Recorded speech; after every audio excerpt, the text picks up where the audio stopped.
HS code, normally customs tariff, and the HS code. Yeah, why the HS code? The HS, the full meaning is the harmonized system. What it implies is that this is the system by which customs classify goods for international trade. Yes, it has been named HS code because hitherto until 1988, when the WTO did a convention on harmonization and classification of products in international trade, classification of products were done disjointedly. Various literatures and various steps were taken, and using various documents to be able to arrive at identification precisely and specifically of a product. But now it has been harmonized into one single document. If you take the single document, it contains both the description of the product, the code itself, and at the far right end, the tariffs, that is the duty rates and the unit of measurement on which the duties are computed. So that is why it's a one-stop shop document, and it came into being as we later get to see the history of the classification. The HS system or the harmonized system is all about classification by customs, which is one of their core key mandates of work that a custom officer does. Apart from that, the next key core thing which we shall be training is the valuation of products that enter into international trade. So if you are able to classify correctly, precisely, and you get the rate of tax, you keep it. But the next question is, on what basis are you going to apply the tax or rate that you derive from correct classification? You have to get a value, and upon the value, some percentages are taken and or other considerations are given for derivation of tax liabilities for the trading public to pay. So what is a harmonized system? Or also known as the Harmonized Commodity Description and Coding System. It's an international nomenclature for the classification of products that find expression in international trade. It enables participating countries. The participating countries here means all member states of WTO. That is why it's referred in the literature as participating countries, to classify goods on common basis. So if a product is classified in Ghana under the appropriate one HS code, that HS code applies across board in any country you find that same product. That is it. At the international level, the harmonized system is 6-digit code system. All countries classify products in the same way. Why are they mentioning at the WTO level, the 6-digit system can never be amended or done with otherwise unless the periodic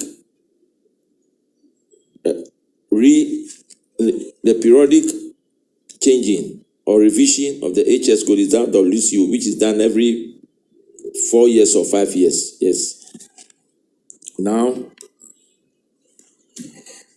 but apart from the 6-digit program, all other countries or participating countries are allowed to further go to the 8-digit position or the 10-digit position to satisfy their needs. Needs, it can be tax basis, it can be other considerations, exemptions, and whatever you have. So that way, classification is a common basis system.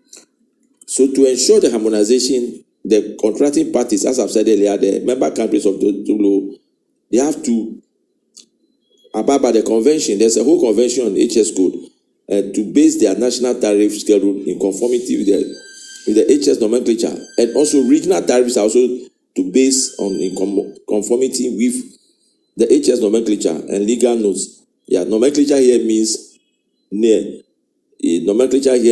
of things in a system. So we arrange and classify things in a orderly manner. Yes. However, parties are permitted to subdivide the HS code beyond the 6 digits. I've said it earlier, and add relevant notes according to their own tariff and statistical requirements. Parties often send customs duties to the 8 digits level. Statistical suffixes are often added to the 8 digit to arrive at a total of 10 digits. So meaning the minimum 6 digits is a guide, but you cannot, as a country or regional body, exceed 10 digits. So Ghana, for instance, we've exhausted our tariff book, have exhausted the 10 digits. We cannot go more. We can keep on revising it, changing it, realigning it, but not more than 10 digits. Most of the advanced economies are still at the 8 digit level because their economy is not petty like ours. Here we are talking about Gary, red oil, akokun, chalewote, what have you, which they don't have. And also their economy is more of manufacturing production than tax-based economy. We are import-based economy, so every little thing is taxable and it has to be classified. That is why we've quickly run and exhausted the 10 degrees already. And as the history have it, it was introduced in 1988 and has been adopted by most countries at the global level. The HS code comprises approximately about always, no matter how it is revised, it always have about 5,300 products. Why is the figure 5,300 products a bit of a constant? After every 4 or 5 years when it is revised, certain products are taken off and new ones are added. That is why the figure hovering around 5,300 plus is not exceeded or it is not reduced abysmally. So there is product deletion and product addition anytime it is revised. Yes. So why the HS code at all? Why is the WTO bordering all countries to base all their customs procedures on classification? After classifying goods, the first gain is that it is the basis of customs tariff. Tariff means application of rate of taxes. So at the end of the day, you see the rate of taxes being determined correctly and properly when you do classification correctly and properly under one HS code only. Yes. Collection of international trade statistics comes up. Rule of origin, negotiations by bodies like WTO and UNCTAD, monitoring of prohibited and restricted goods. And it is a vital element of the core customs process areas of customs controls and procedures. So these are about few of the advantages or uses of the HS code. So how is the HS code? That book we have is a Bible. Some of us call it.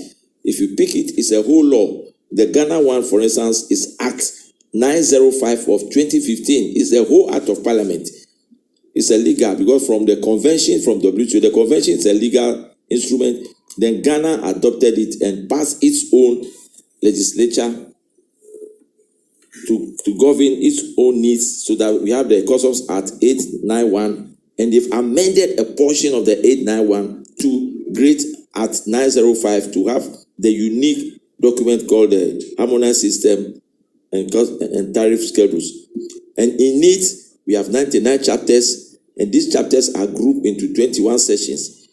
If we move further, as the national needs acquire, we have 1,351 headings. They're further divided into 5,331 subheadings. So that goes to the first statement. So you can see that currently we have about 5,331 products in the book. But then if you go back to the chapters, it's not all the 99 chapters that are used across board uniformly in every country. No. The one done uniformly across board for every country is that chapter 77 is reserved for future use. It's blank. If you open that literature, you see that there's nothing there. But chapters 98 and 99 are reserved for national use. Yes. They give to every country to use it as they want. So in Ghana, for instance, it is in those chapters that we have the list of concession rate of taxes, exemptions, or whatever for diplomatic contractors applying for rate of concessions, and all those things are taken care of by 98 and 99. So in effect, it's only 96 chapters out of the 99 chapters that are used across board, but 3 chapters.